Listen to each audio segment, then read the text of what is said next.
دا د سوره نحل د 14مې سپارې آیاتونو. دې آیاتونو کې الله پاک مکې والو باندې د یو لوی نعمت بیان، او هغه نعمت چې دی هغه د امن نعمت د دنیا نورو ځایونو نورو علاقو هغې کې به خوف و، هغې کې به یېره وه، هغې کې به بدامني وه، او مکه چې وه دې کې به امن. او کله چې د مکې والو د الله د دې نعمت شکر ادا ده، نو الله پاک د دوی نه دوه نعمتونه واخیست. یو یې ترېنه امن واخیست، او دویم یې ترېنه رزق او د رزق برکت وچت. هغه سکون او اطمینان چې دوی ته کوم و، نو هغه سکون او اطمینان الله پاک د دوی نه سلب کړ، ختم یې کړ.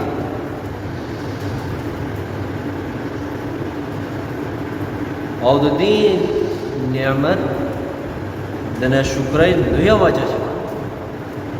او لویه ناشکري چې وه هغه دا وه چې دوی د الله د پیغمبر تکذیب، یعنې هغه رب چې کم رب دوی له امن ورکړ، او کم رب چې دوی له د هر طرف نه رزق ورکړ، د هغه رب را لېږلی شوی پیغمبر، هغه پیغمبر چې هغه د امن داعي، هغه دنیا ته امن پیش کړ، دوی د هغه پیغمبر سره ظلم او ظلم یې دا و چې هغو ته د الله د وحدانیت او د الله د یووالي خبره وکړه، نو دوی هغه الله یو نه منه کم الله چې دوی له په مکه کې امن پیدا کړ، کم الله چې دوی له ښکلا او رزقونه ورکړ، او پیغمبر سره یې ظلم دا و چې د هغه د ذات باره کې دوی د یو خبره باندې مسره ونه کړه، هغه باندې عیبونه ولګول. کله به ویل دا جادوګر دی،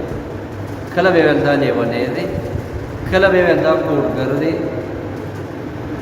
کله به ویل دا د بل چا ایجنټ دی، او د هغه ته د نقصان په رسولو کې دوی هیڅ قسمت تعامل او سوچ نه کو. هر طرف نه چې به ده ته کوم نقصان رسېده هغه به یې ورته رسول، یا د ده ملګرو ته،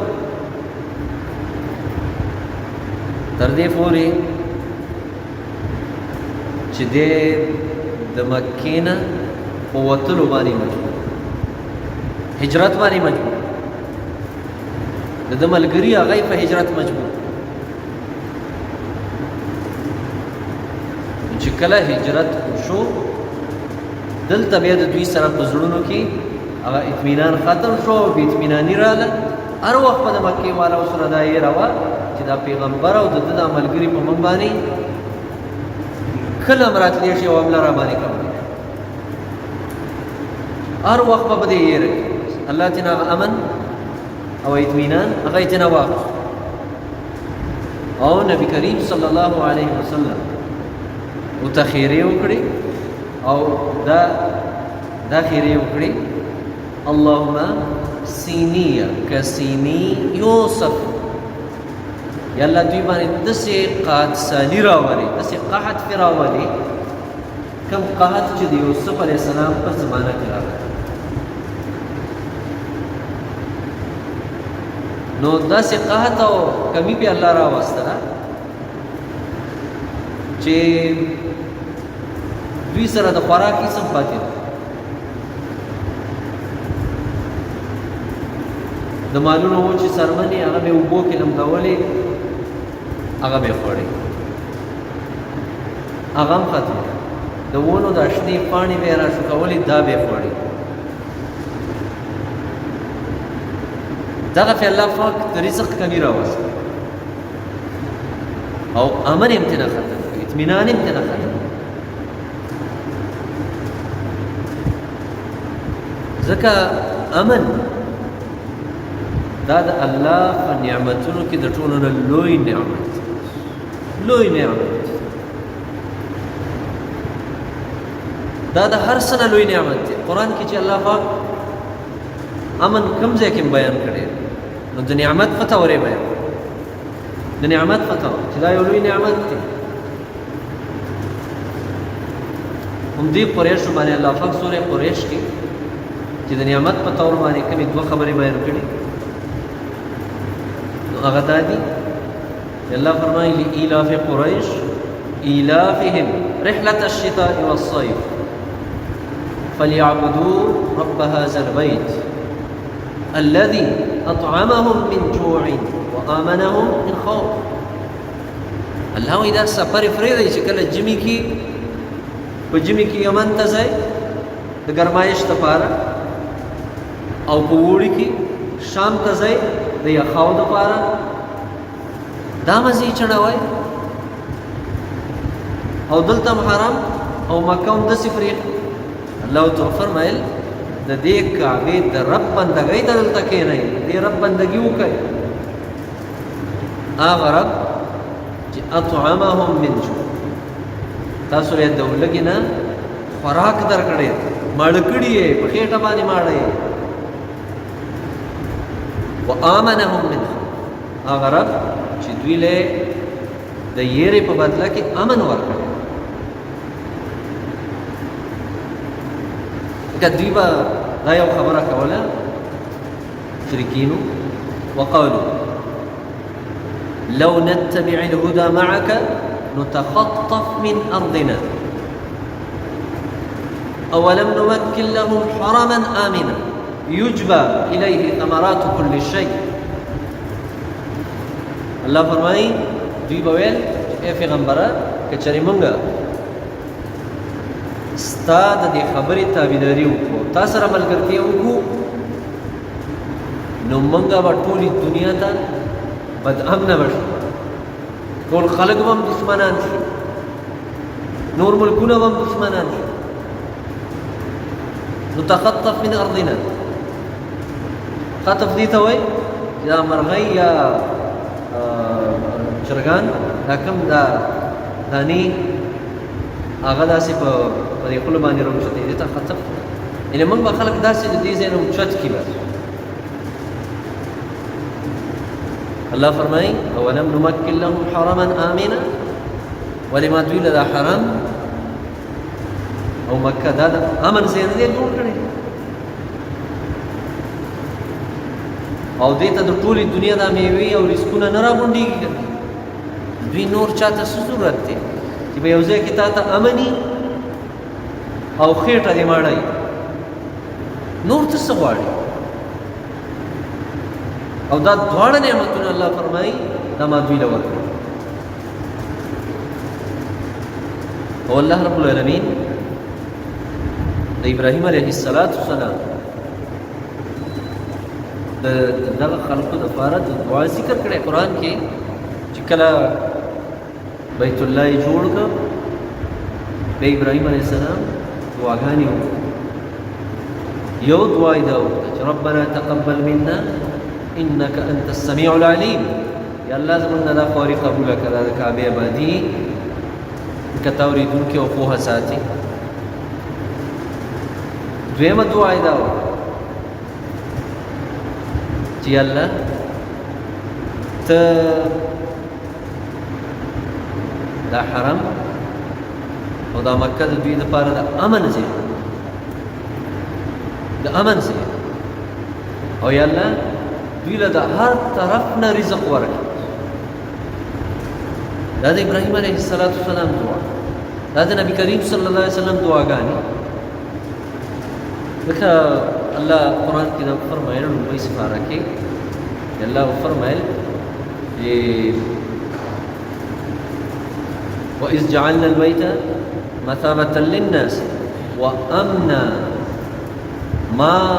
مکه چې دا حرم دا د خلکو د راجمع کېدو ځای جوړ کړو د ټولې دنیا نه به خلک دلته راځي د ټولې دنیا نه مثابة للناس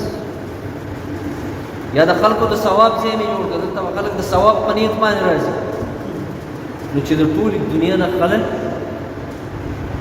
مکې ته راځي د بندګۍ دپاره دغلته به څه کېږي دغلته به اقتصادي او مالی طور دا خلک مضبوطېږي دا د مکې والا لکه د بهر نه خلک ځان سره روپۍ راوړي دې ځای نه چې حاجي صاحب ځي ځان سره روپۍ یوسي عمرې ته چې ځي ځان سره روپۍ یوسي او هغلته پې 100 200 دا واخله هغه واخله او هغلته پې هوټل هم نیسي او هغلته پې هر څه کوي دا د چا ګټه دا د دغه خلکو ګټه دا د مکې والا د خلکو ګټه ده دا د سعودي عرب ګټه ده اربونه ډالر دوی ته د یو حج په موسم کې پاتې کېږي دا د دوی لویه ګټه ده ځکه الله دا نعمت بیان کړ چې وإذ جعلنا البيت مثابة للناس که دغه ځای کې دغه ځای د ثواب او د بندګۍ ځای نه وی جوړ کړی نو بیا دغلته چا څه کول دغلته بیا چا څه کول چې الله رب العالمین دغه ځای د ثواب جوړ کړ نو خلکو له د عبادت په نیت باندې سي لکه د عبادت په نیت باندې نبی کریم صلی الله علیه وسلم فرمایلی تاسو سفر او بستر مرو چتوي د عبادت په نیت باندې الا الى 3 مساجد سوا د دریو جمعتونو د دریو جمعتونو ته د ثواب په نیت باندې تللی شي د ډېر ثواب یو څه دی المسجد الحرام یو مسجد حرام مکه ده او دویم ومسجد هذا نبی کریم صلی الله علیه وسلم فرمایل زما دا جمعات مسجد نبوی او درین والمسجد الاقصى بیت المقدس مسجد اقصى دې دریو ځایونو کې د مانځه اجر چې دی هغه زیات دلته د طواف اجر دلته صرف د کعبې ته د کتلو اجر او دا په نورو ځایونو کې نشته نور ټول جمعتونه چې څومره دي په دنیا کې هغه ټول یو برابر بس هغه یو برابر هغې کې دا نشته دی چې ګنې د اسلام آباد په فیصل جومات کې به ګنې لمونځ به ډېر ثواب وي او د کادو کاله به دې جومات کې به ګنې ثواب کم وي دا نشته د دغه دریو نه علاوه نور ټول یو شان بس ځکه الله دا خبره موږ تاسو ته کړې چې حرم او مکه ما د خلکو د راجمع کېدو ځای جوړ کړی او د امن ځای یې جوړ کړی د امن لوی نعمت دی ځکه امن او د رزق چې دی امن او مړه دا دواړه لازم او ملزوم کوم ځای کې چې خلک په امن کې هغلته به ورسره رزق زیاتي او کوم ځای کې چې الله رزق زیات کړی خلکو له او دغه ځای حکومت خلک ماړه او پټ ساتي هغلته به امن وي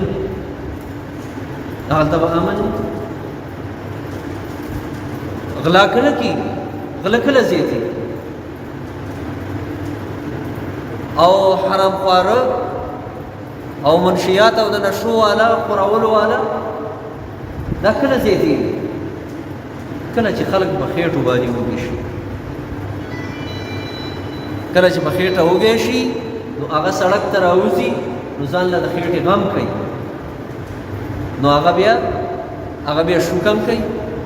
هغه بیا د پردي کور ته وراوړي او هغه بیا هر څه کوي خو ځان له څه پیدا کوي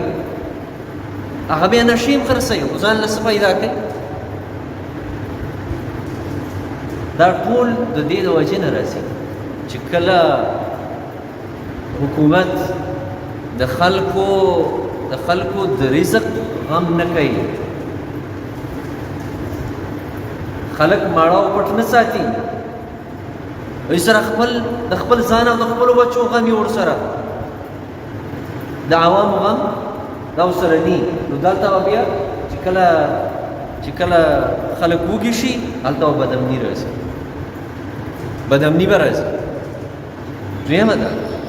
بدامني هغه ځای کې راځي چې کله د یو بل په حقوقو باندې قبضه وي، کوم ځای کې چې ظلم وي، کوم ځای کې چې انصاف نه وي، هغلته به بدامني راځي. دا چې دا واقعیات موږ او تاسو اورو، عرب چې کله په خېټو باندې وکیو، دا واقعیات موږ او تاسو اورو چې یو سړی به راغی لاره کې به کېناست، شپې به یې وغورځولې وې دا به څوک راغونډي او بل به ترې ووهل. هلته دومره بدامني چې د یوه مال به د بل نه مخکې اوبه نه خیسته، دې به یو بل وجه.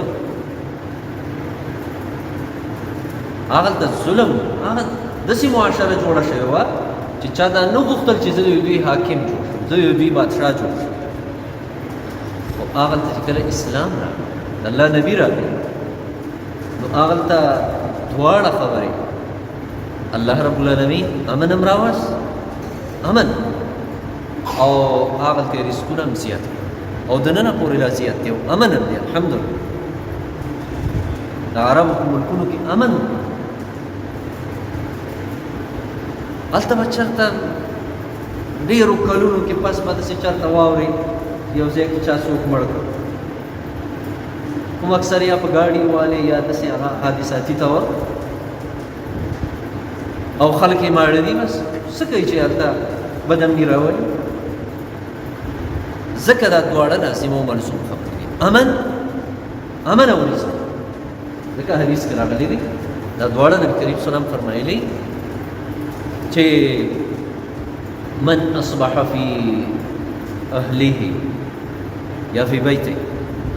چا چې خپل اهل کې سبا شپه پې تېره شو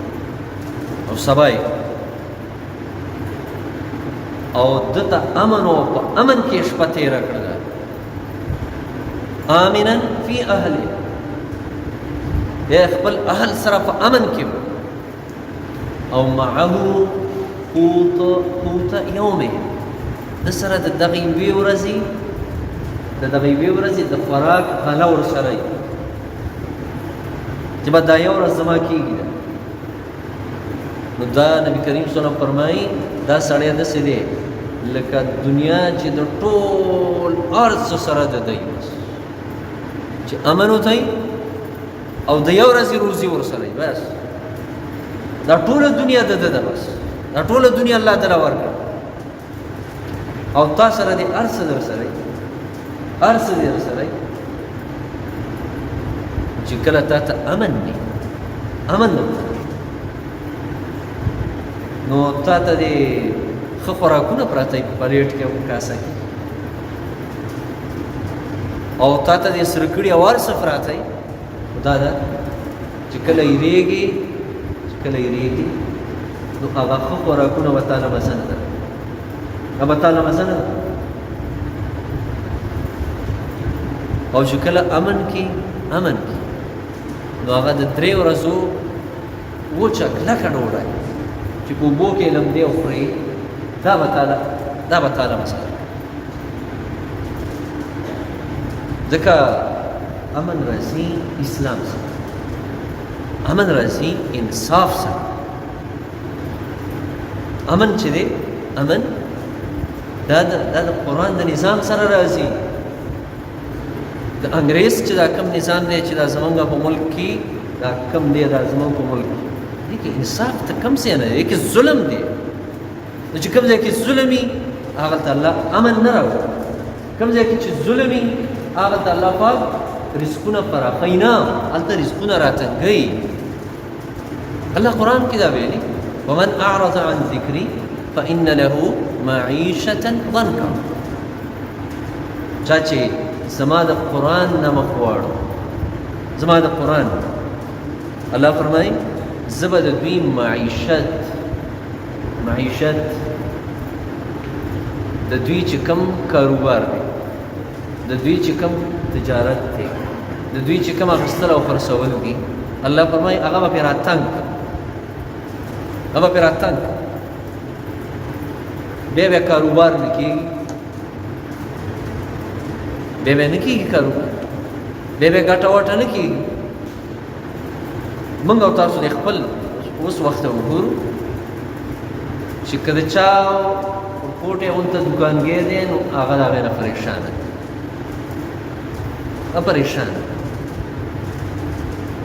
او که څوک بین الاقوامي او غټ تاجر دی غټ کاروباري دی چې د اربونو ډالرو کاروبار کوي هغه هم خفه دی هم پریشان ځکه چې دلته څوک څه اخلي نو هغه بار نه راوړي څه شي چې راوړي نو ته به تاوان کړي مخکې پنډۍ کې یو دی کې و سړی ډېر غټ د شیشو د سولرو غټ تاجر و ویل اوس مې څو کانټینرې په کراچۍ کې ډکې ولاړې ځکه کسټم رانه دلته دومره غواړي چې هغه شیشې پې هلته په چاینا کې شوي نو چې دا ظلم کېږي نو څنګه خلک او ویل دې نه مخکې مې ویل 10 کروڑه تاوان کړی دی اوس دا نور دغه د اربونو تاوان نه پرېږدي اصل دا دی دلته نظام نشته کوم نظام چې الله موږ او تاسو له راکړی هغه موږ پرېښی دی قرآن دا زه تاسو ته بار وایم دا قرآن دی دا کتاب دا د دنیا د ټولو نه ډېر معزز کتاب د دې نه غټ کتاب په دنیا کې بل نشته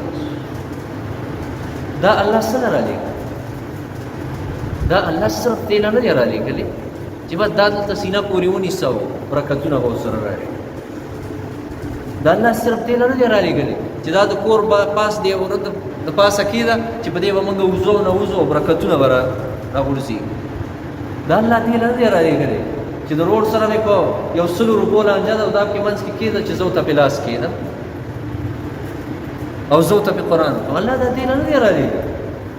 دا الله دې نه دی رالیږلی چې بس هر ماسخوتن به زه د دې سوره واقعه وایم او زما رزق ورسره زیاتېږي دا الله د دې برکات دا اړې دي چې کله د دې نظام د دې قانوني بیا به برکت راځي چې قانوني ني او عمل په دې کتاب ني نو دا صرف د الفاظو وینا له نه دی راغلی چې بس الفاظ یې صرف وایه او لس نیکۍ دي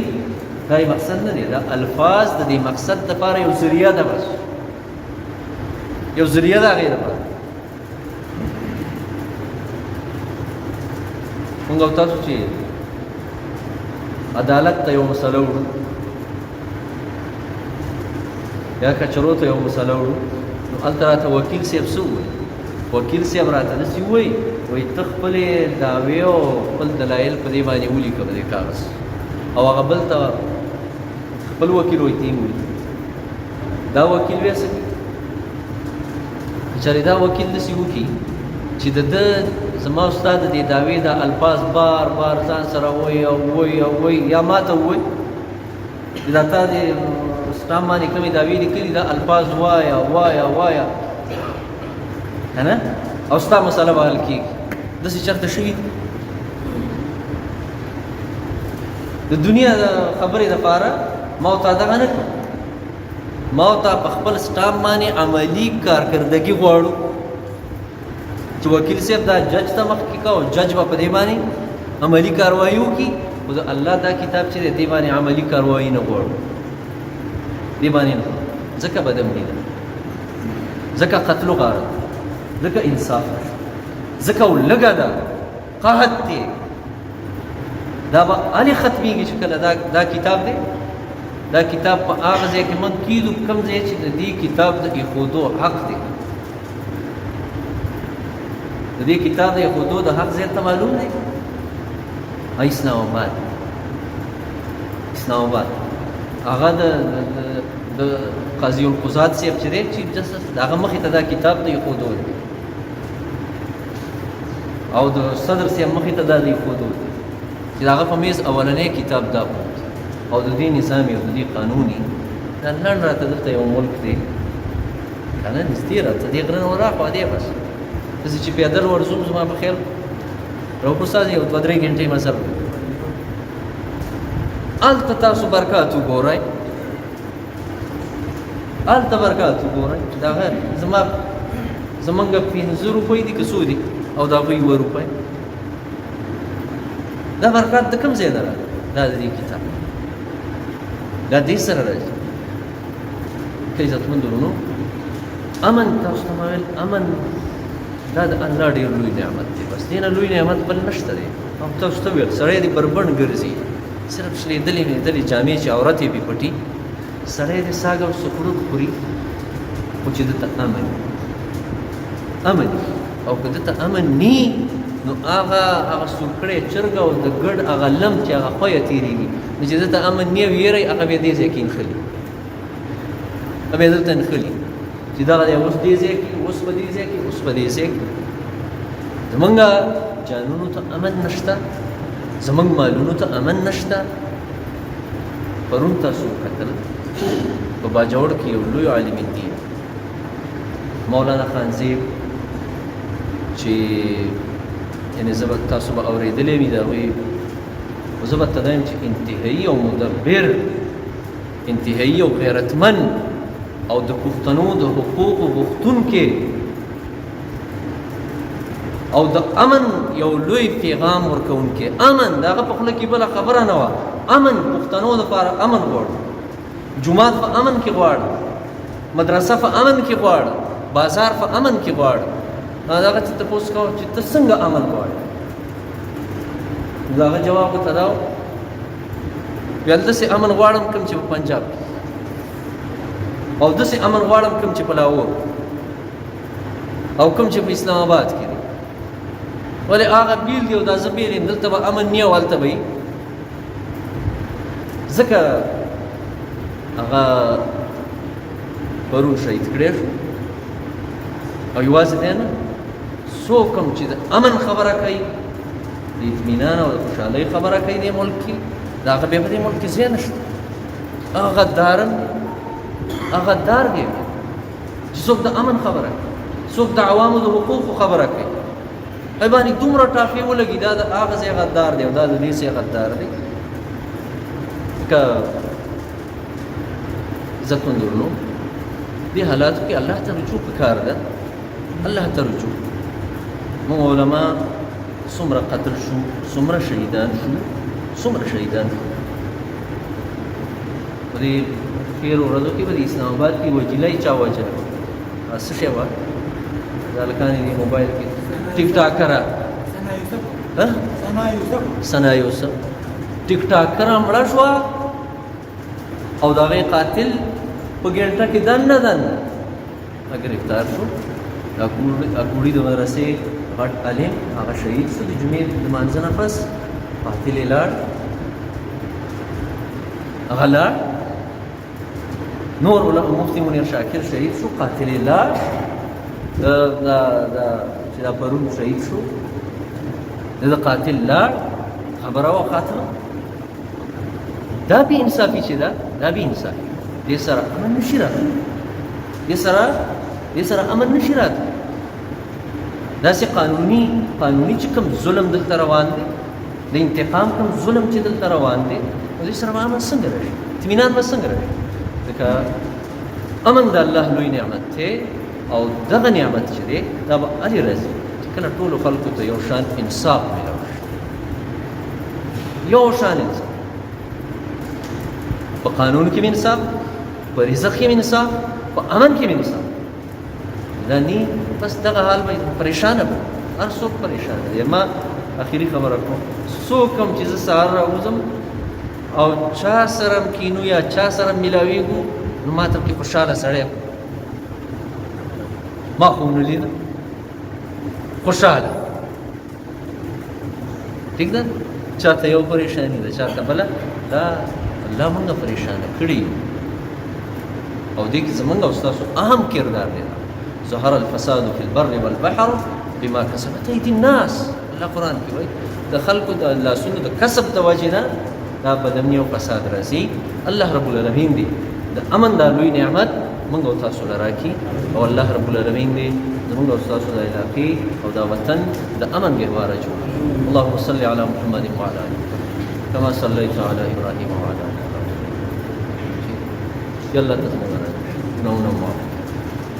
يلا زمون ملک کې علاقه کې وطن کې امن راوړي، اطمینان او خوشحالي راوړي، بدمني ختمه کړه، قتل و غارت یا الله ختم کړه. يلا مولانا خانزيب شهید دغه مغفرت نصیب، جنت الفردوس راوړي. او یا الله کومې خوارۍ چې د عوامو د حقوقو دپاره کړي دي، د امن دپاره یې کړي، یا الله دغه خوارۍ یې قبولې کړي او د هغه د شهادت په دې ملک کې د امن ذریعه جوړ کړي. وصلی الله تعالی